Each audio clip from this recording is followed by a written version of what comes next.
Bugün Türkiye'nin İstanbul şəhərindən Yalova şəhərinə doğru bir səyahətimiz olacaq. Bunu da gəmi ilə həyata keçirəcəyik. Onun üçün biletimi alıb terminalda gözlədim və gözlədiyim kimi bir gəmi çıxmadı əslində. Çünki bunun içinə maşınlar da daxil olurdu. Burada da adları görüb adlara getmək istədiyim yadıma düşdü.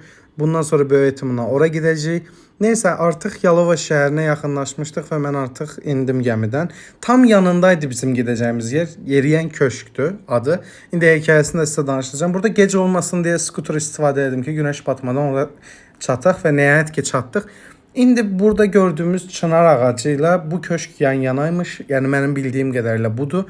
Reisli bir sistem eləyib sol tərəfə sürüşdürüblər köşkü. Ona görə də bu köşkün adı Yeriyən köşk adlanır. Amma inanılmaz gözəl bir mənzərəsi var idi. Kaş içərisi də açıq olsaydı bir girərdik, amma gec gəldiyim üçün girə bilmədik. Ondan sonra burada bir-iki dənə məlumat var idi onunla əlaqəli. Mən dedim onu sizə də göstərmiş olum.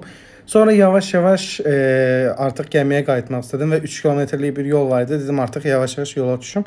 Skutersuz bu dəfə geri qayıdıram.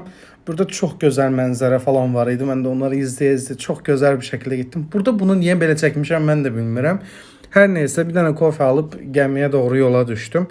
1 saat 30 dəqiqədə, 1 saat 40 dəqiqə içində Pendik'ə çatdıq. Amma mən yenə Avropaya keçməli olduğum üçün bir dənə də Marmaraya istifadə edib və axırda evə çatdım.